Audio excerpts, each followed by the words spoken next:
If you're here, you wish to know. Welcome to What's News This Week, a weekly series when I speak about different releases that I found interesting so I could keep up and you also. And the first thing we're gonna talk about today is Amnesia, The Bunker. So it's a new game in Amnesia series from Frictional Games, where they, as smart people, do not make you fear with screamers, but with atmosphere. And there's a bunch of physical puzzles, which that's why people love Amnesia as a series, and I also think it's differentiated from different horrors. And I don't know, I'm not sure about the pistol, about the revolver. They probably use it to make things a little bit different. Also, it's probably for solving puzzles and not to fight against a monster, because you have only little amount of bullets and you still need to run away as soon as you see the threat. I think it's gonna be an interesting horror, as previous series of Amnesia were. Diablo 4 is officially out, and people almost everywhere in the world, but not everywhere, me included, would be able to play it, and not me. And now people can go around in all different classes with cool customization and play a new Diablo, walking around and clicking on monsters over and over and over and over and over and over and over again. Can wish there were a monk class, because then I would be looking forward to playing the game. I still think I can play a sorcerer, but who knows. So I won't be able to buy this game. Blizzard! Anyway, so it's out. Loop8, Summer of Gods. So imagine Persona, but you're stuck in a loop in August, and you have to relive August over and over again because the monsters from other dimensions are attacking constantly. And this JRPG does not have levels. Its battle system depends on your relationship with other characters, which means if you have a good relationship, then you get a buff in the battles. If you have better relationship, well, you're gonna freaking die and start all over again. And I can't believe I never heard about this game. Exceed and Marvelous should do a better marketing system because it's on release and I never heard about it. That was something that I would enjoy playing, and maybe we will stream it someday in the future. And now we know that Loop8 Summer of Gods is out. Harmony, The Fall of Reverie. What I call Dreamfall from .NOT. Well, .NOT is a good company that's good at making narrative-driven games. They made Life is Strange, of all things, and what else? Remember Me and the Vampire.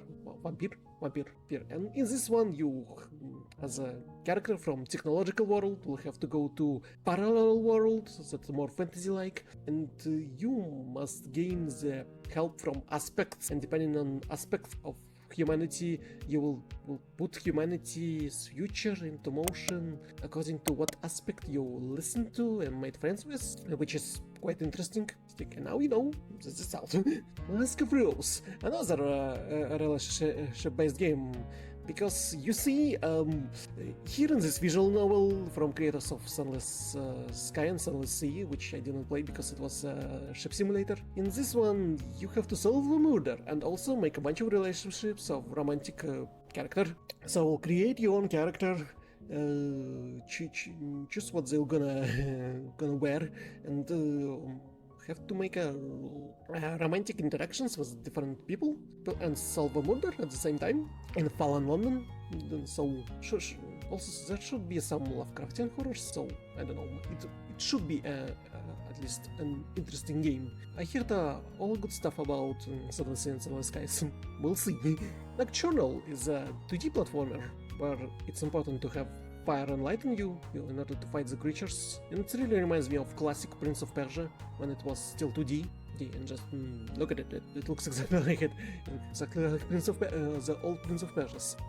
Even aesthetic is a little bit like Persian. So considering that we don't have a remake of new Prince of Persia, a remake of old Prince of Persia, remake of Sand of Time, we got at least something, and it's Nocturnal.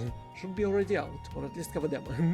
Bleak Sword DX is something strange. It's really low poly, and it's a Souls-like of all things. So in this little pixel art diagrams, we'll have to fight with different creatures, monsters, and knights, and fight for our survival. other levels. And I think it's funny that they decided we're gonna do this in this style. It's deliberate choice, probably what people capable of doing. Either way, it looks fun, no matter how low poly it is. Based on a true story, it's a TV show on Peacock with Kelly Cuckoo, who we know as Penny from Big Bang Theory, and Harley Quinn from Harley Quinn animated TV show. And finally someone made fun of this true crime obsession. It's about a woman who's too much into true crime stories with her friends, and there's true crime happening in front of her eyes, and she thinks she can catch the killer, even get them on the podcast, and they can start a podcast about a true crime that's happening right in front of them. So she and her husband are trying to find the murderer and also make a story about it in a funny manner, and at least this comedy resembles like something funny that I saw in a few weeks. So it should be fun and interesting story. And it's, yeah, it should be out. And unfortunately, that's all I found interesting this week. So, if you want the channel to live and grow, please do whatever you do in the video. Do share my videos, anything worth sharing. Do drop platforms from YouTube to Twitch to Twitter to whatsoever. And thank you for watching, and I'll see you in the next videos or streams. Bye!